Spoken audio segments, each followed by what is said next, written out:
మా జగన్ బాబు గారికి ఎన్నైనా మరి ఇంకా మరి ఏం చెప్తాం, ఏం చెప్పాలి?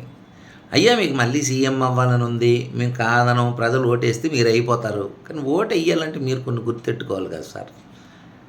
3 రాజధానులు అన్నారు. ఇప్పుడు నా మాట కింద కట్టుబడి ఉన్నారా? లేదు. ఇప్పుడు ఏదో కొత్తది ఎలాగా మరి బిల్డింగ్లు కట్టేసి 20 ఎందుకల్లా ఓపెన్ చేసేస్తామన్నాడు కాబట్టి మీ వల్ల కాదు. ఇంకా ఆయన బిల్డింగ్లు ఓపెన్ చేసిన తర్వాత మీరు మారలేరు. ఒకవేళ మార్చాలనుకుంటే మళ్ళీ ఇవన్నీ మరో దగ్గర కట్టాలి కాబట్టి ప్రజలు ఆటోమేటిక్గా హర్షించరు కాబట్టి మీ వల్ల కాదు ఇంకా మార్చడం. కాబట్టి ఇప్పుడు మీరు కొత్త పాట పాడారు. ఏంటి కొత్త పాట అంటే సిఆర్డిఏలో ఉన్న మచిలీపట్నం, విజయవాడ, గుంటూరు ఈ మొత్తం ప్రాంతాన్ని అంతటినీ కలిపి మావిగన్, మచిలీపట్నంలో మా, విజయవాడలో వి, గుంటూరులో జియుఎన్ గన్ను అన్నీ ఇంగ్లీష్లో తీసుకున్నారండి, తెలుగులో తీసుకోలేదు. లేకపోతే మావి ఇంకేదో అయిపోయినా పలకడానికి మీకు అనుకూలంగా ఉంటుంది. గన్ కదా అని గన్ అంటారని మీరు ఇంగ్లీష్లో తీసుకున్నారు. అంతవరకు ధన్యవాదాలు. తెలుగులో తీసుకోకపోయినందుకు. ఇప్పుడు మా ఉత్తరాంధ్ర వాళ్ళు ఉన్నాం, వివి శ్రీ అంటాం. విశాఖపట్నం, విజయనగరం, శ్రీకాకుళం, ఈస్ట్ గోదావరి వాళ్ళు రాక అంటారు, రాజమండ్రి కాకినాడ అని. వెస్ట్ గోదావరి మీరు చెప్పినట్టు దానిలో ఏలూరు కూడా మమ్మల్ని కలపండి, మేమేం పాపం చేసామని ఏలూరు వాళ్ళు అడుగుతారు. పక్కనే ఉంది కదా, 80 కిలోమీటర్లే విజయవాడ ఏలూరు మధ్యలో కనీసం కదా. మరి వాళ్ళు అడగరా? వాళ్ళు అడుగుతారు మమ్మల్ని, మేమేం పాపం చేసాం, మా ఏలూరుని కూడా కలపండి. మావిగన్ ఏంటి, మావిగన్ మావిగన్ అనండి. కడప వాళ్ళు, రాయలసీమ వాళ్ళు, కడప, కర్నూలు, చిత్తూరు కదా, అనంతపురం కాబట్టి కాకాచి అనొచ్చు కదా. అదే కడప అంటే కా ప్లస్ కా కదా, అందుకనమాట కాకాచి. లేకపోతే చీకాక. బాగాలేదు కదా. ఇలా ఎవరు నచ్చినట్లు అనుకుంటారు సార్. కొంచెం ఆలోచించండి సార్ జగన్ గారు. ఏంది సార్ ఈ గోల, మాకు అర్థం కాదు. మీరు రావాలనుకుంటే మీరు కనీసం గట్టిగా అడగాల్సింది. కనీసం మేము మా ఎంపీల ద్వారా అక్కడ అడిగిస్తామని వాళ్ళతో అడిగించాల్సింది. ప్రత్యేక హోదా ఎందుకు చేర్చట్లేదు? చట్టంలో లేదనే కదా మాకు ప్రత్యేక హోదా ఇవ్వలేదు. ఇప్పుడు చేర్చండి, రాజధాని చేర్చడం మాకేం అభ్యంతరం లేదని ఇచ్చారు కదా, అది కూడా చేర్చమని చెప్పండి. ఎందుకు చెప్పలేదు? మరి దానికి సమాధానం ఉండదు మీకు. మరి మీ సమస్యలు మీకున్నాయి బీజేపీతో. బీజేపీని అనడం ప్రాబ్లం మీకు. చంద్రబాబుని అనడం కోసం ముందుంటారు తప్ప చేయాల్సింది బీజేపీ. మరి బీజేపీ అన్నరా? పవన్ కళ్యాణ్ అనొచ్చు కదా. ఏమయ్యా పవన్ పాచిపోయిన లడ్డూలు అన్నావు, మమ్మల్ని పాచిపెట్టేసినావు నువ్వు అని అనొచ్చు కదా. పవన్ని అనం. మరి దేనికి సార్ మీకు భయం? అంటే పవన్ అన్నా కూడా భయపడదు.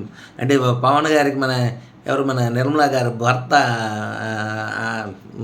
సారీ పేరు ఇప్పుడు సడన్గా గుర్తురాలేదు, ఆయన అంటే దగ్గర ఒక 8 ఎంపీ స్థానాలు, 8 ఎంపీ స్థానాల్లోని జరిగింది. అందుకే వాళ్ళు ఎంపీలు గెలిచారు అని చెప్పినారు కాబట్టి ఆ ప్రదేశాల్లో మీరు ఓడిపోయినారు అని ఫీలింగా? అంటే ఆడికి అంత సపోర్ట్ ఉంది పవన్ కళ్యాణ్కి, పవన్ కళ్యాణ్ గారికి అంత సపోర్ట్ ఉంది కాబట్టి కేంద్రం ఆయనన్నా ఒప్పుకోదు, పవన్ నన్ను, కాబట్టి మేము సైలెంట్గా ఉండాలనుకుంటున్నారు. ఒక్క బాబుని టార్గెట్ చేస్తే చాలు అనుకుంటున్నారు. సరే, బాబుని టార్గెట్ చేస్తే మీరు గెలరు సార్. ప్రజలను టార్గెట్ చెయ్యకండి సార్. ప్రజల కోసం పనిచేయండి సార్. ఎప్పటికైనా పనిచేయండి సార్ ప్లీజ్. ప్రతిపక్షంలో ఉన్నారుగా, పోయేది ఏముంది? అసెంబ్లీకే వెళ్ళని మీరు ప్రజల కోసం పోరాడుతున్నాం, ఫైట్ చేస్తున్నాం అంటే ప్రజలు నమ్మే పరిస్థితి లేదు సార్. అప్పుడు వాళ్ళు గెలవడానికి ఏటీఎంలు కారణమయ్యేమో తెలియదు కానీ, ఇదే ఓటింగ్ మిషన్లు కారణమయ్యేమో తెలియదు కానీ, ఈసారి మీరు ఓడిపోవడానికి అవి కూడా కారణం కావక్కర్లేదు సార్. మీరు ఈ మార్పులు చేసుకోకపోతే. గెలుపు ఒకటే కావాలి అనుకుంటే, ఇలా చేస్తేనే మాకు గెలుపు వస్తుందని మీరు అనుకుంటే, ప్రజలు అవివేకులు కాదు, అమాయకులు కాదు. ఎందుకంటే డబ్బులు అందరూ పంచుతారు. ప్రజలు ఆఖరికి ఓటేసేది వాడికి నచ్చిన వాడికే. కనీసం ఎవడు ఎక్కువ డబ్బులు ఇచ్చాడని కూడా చూడడం లేదు. ఆలోచించండి. ఈ మావి గన్లు, ఆ వీధి గన్లు వద్దు సార్. మనకి ప్రత్యేక హోదా కావాలి, వెనకబడి జిల్లాలకు ఇస్తామన్న ప్రత్యేక నిధులు కావాలి, ఇవి అడగండి సార్. చట్టంలో ఉన్నది కదా సార్.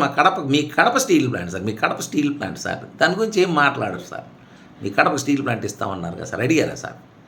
వెనుకబడిన జిల్లాలు, ఉత్తరాంధ్ర జిల్లాలు, మీ రాయలసీమ జిల్లాలు, వెనుకబడిన జిల్లాలకి ప్రత్యేక నిధులు ఇస్తామన్నారు, వాటికి ప్రత్యేక పారిశ్రామిక రాయితీలు కల్పిస్తామన్నారు, ఇచ్చారా సార్? అవి అడగాలి కదా సార్, అడిగారా సార్? అవి అడగండి సార్. మీరు అవి అడిగితే మేము మీ వెనకాతల నిల్చుంటాం సార్. మాలాటోళ్ళం అందరం మేము ప్రచారం చేస్తాం సార్. ఏంది సార్ ఈ గన్ను, ఆ గన్ను, మా గన్ను, మీ గన్ను, మాకేంది సార్ ఇది తలకాయ నొప్పి. ప్రతిపక్షంలో ఉన్నప్పుడు కూడా మీరు ప్రజల కోసం మాట్లాడకపోతే ఇంకెప్పుడు సార్ మాట్లాడతారు? ఎప్పటికీ మీ గురించేనా? నేను ఎలాగైనా మాట్లాడతాను, నేను మాత్రం సీఎం అయిపోతాను అనుకుంటున్నారా? మిమ్మల్ని చూసి జనాలు ఓట్లేస్తారు అనుకోవడం మాత్రం అవివేకం సార్. మొన్న మీకు 11 సీట్లు రావడం అబద్ధమేమో కానీ వాళ్ళు గెలవడం అబద్ధం కాదు. మీకు అంతకన్నా ఎక్కువ సీట్లు రావచ్చేమో కానీ వాళ్ళు ఓడిపోతారని నేను పర్సనల్గా నేను వేసుకున్న అంచనా ప్రకారమే వాళ్ళు గెలుస్తారు సార్. మీకు 60 సీట్లు రావాలి సార్. 60-70 మధ్యలో మీకు సీట్లు రావాలి, అది మా లెక్క. వాళ్ళకి 80 నుంచి 100 రావాలి మొత్తం ఈ 175లో. వాళ్ళకి 100 నుంచి 120 రావాలి, మీకు 50 నుంచి 70 రావాలి. అంటే వాళ్ళకి 100 సీట్లు మినిమం గ్యారెంటీ అని లెక్క వేసుకున్నాం సార్ మాకున్న సోర్సెస్ ప్రకారం అంచనాలు. మీరు 11 వస్తాయని మేము ఎక్స్పెక్ట్ చేయలేదు. బహుశా ఈయన చెప్పిన నిజమై ఉండొచ్చు, ఆయన చెప్పిన లెక్కలు నిజమై ఉండొచ్చు. ఆ ఎంపీల గెలుపుకి కారణంగా మీరు ఓడిపోయి ఉండొచ్చు, మీ పార్టీ నేతలు ఓడిపోయి ఉండొచ్చు, కానీ మీరైతే సీఎం అయ్యేవారు కాదు. ఆయన వల్ల ఈ కారణం వల్ల మీరు సీఎం తప్పిపోయిందని మాత్రం అనుకోకండి.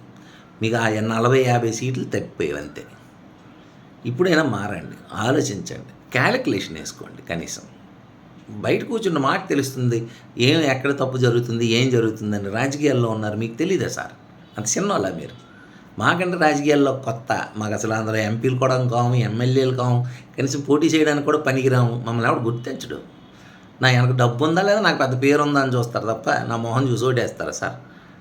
నేను ఇండిపెండెంట్గా మీకు ఏదో చేసేస్తా ఉంటే మాకెవరు ఓటేయరు సార్. మీరు గెలవాలనుకుంటున్నారు, మీరు గెలవాలనుకుంటే అడగాల్సిన అడగండి సార్.